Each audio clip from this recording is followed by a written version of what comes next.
things, but we call it all walks of life. How do we reach them? And what we're finding these days, most successful, of course, interfaith, all that is there, is on health.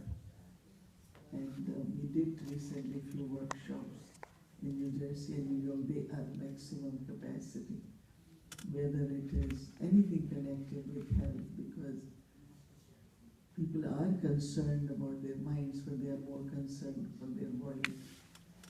And then, we do engineers, we do everything, but it seems that most audience is for the health, and so all walks of life have to be served is important. And third is to serve those who are already have been served, or those who got the message, how to bring them closer to us. That sustenance is very, very important. We have to create different ways to sustain them. And first or the last one is to sustain Brahmins, because I think that also is quite challenging. It's only possible when I take a step forward that I can help others to take a step forward. And that's not through teachings. So I've been saying recently that there are teaching, there is coaching, but ours is just setting a good example.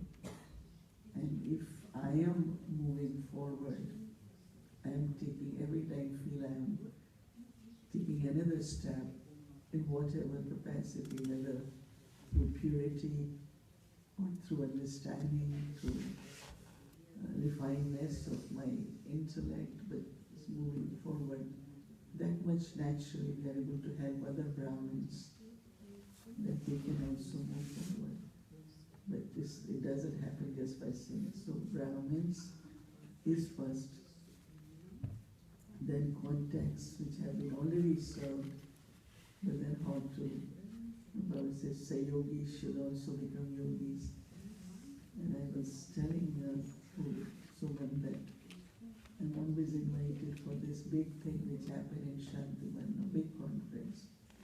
And some or other I always leave before. If some or other dates doesn't suit, but also for me I always feel that it's okay, it's like a Vela, people say good things about Brahma Kumaris, but the experience which people should go with, and in which spirituality, simplicity, lot of things we can add to, and so how context souls can also.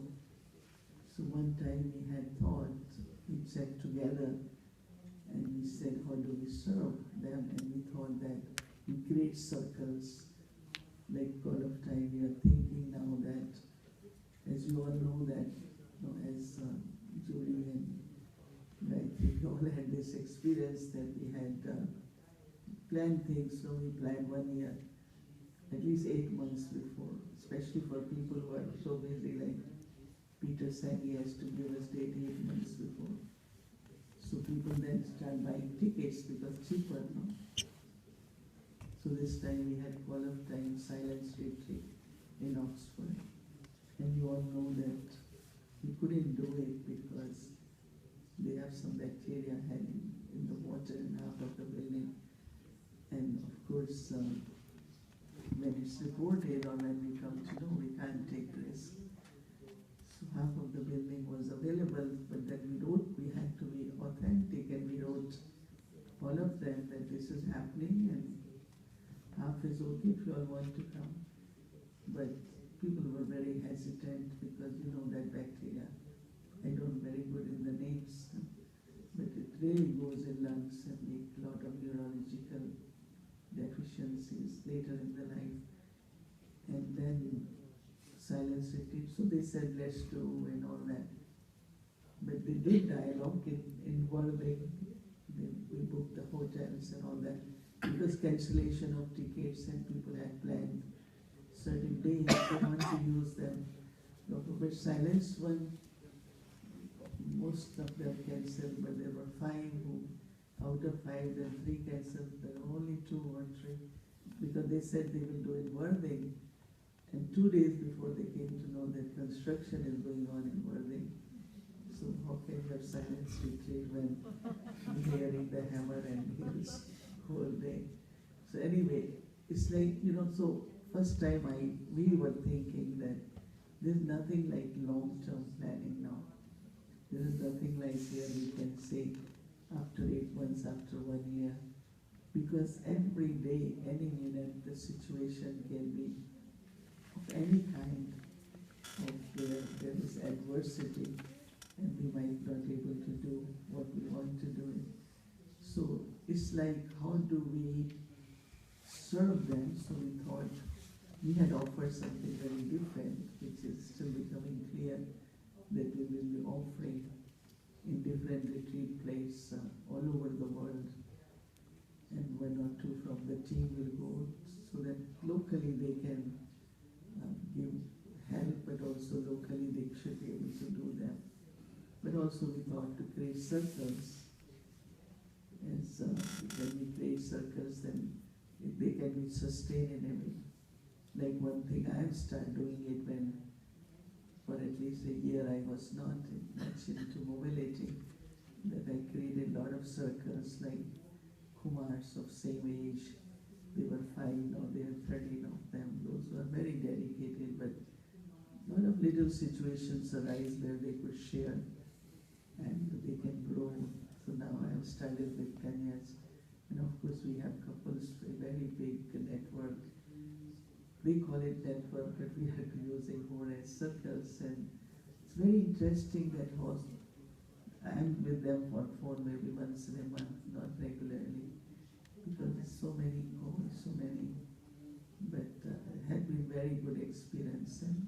And twice a year they try to meet somewhere. This time they went on to Saurabhai's place and they spend weekend, and it's both ways. Like Manda was saying, that Brahmin community needs little more attention in many different ways. Not only good classes, not only good Amrit Vela, but somewhere they want to express themselves in a way where they feel not only belonging, but like they're growing into different ways. So in London also they were thinking to do something on what can we do for Brahmin community as a whole, to make them feel that it's not just discipline, it's not just knowledge, it's not just yoga, but like Brahma Baba's days, Dadi Prakashmani days. When I go to Madhuban now, and everyone in Gyansrovar, Pandavaon, they always remember Dadi Prakashmani. So I tell them that we have this, and they say they only give us Gyan. But Dadi Prakashmani, when it used to be rainy season, used to plan to send all Nivasis in a bus somewhere, always. And they were saying now 365 days we don't get a single day. So it's a routine, they get exhausted. And they try to plan anyway somewhere, something, At least for me, whenever I go and I'm served properly, I know that this one wants to come to America. So taking care of me in advance. So everyone is very polite, everyone is very, so one or two brothers, people were complaining and they were very good. Swani, whatever you say, and I knew before I know they will come and say, we have a wish to come to America. Everyone wants to. I told them one time, maybe America should be taken to India, then India. I'm just giving example that there was a very kind of natural, balanced life, which Dadi Prakashmani helped, and people do miss all that. Whenever at least I go, whether in Shantivan or Assemblyman, they always tell me, those days were different. I said, they're not different. Look, we have this Dadi, that Dadi.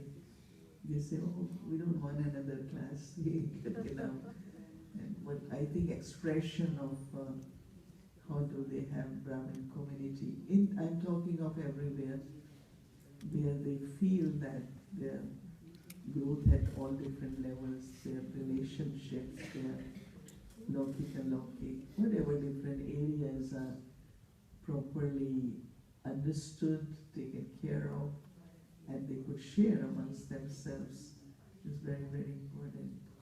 So I think that we all each country has to look at that, because there are few places where lot of Brahmins are being created, but majority we find that morning classes are almost same numbers, right? In the sense of, because these days the traffic, the tolls and money and gas, everything is becoming like, you know, I can't afford, I can't do it. But those who do it, they do it.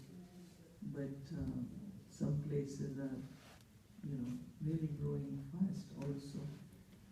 But this morning I liked the point they were making, that whatever expansion happens, but the main cream, main core are those who are committed to Yajna. And it's very, very important for us to sustain, to take care of that core team, Brahmins, who have dedicated their lives to Baba, committed to purity and to God's service. How do we nurture them? How do we understand them? And one of the things everyone is saying now, that a lot of Brahmins are becoming old, their bodies are getting better.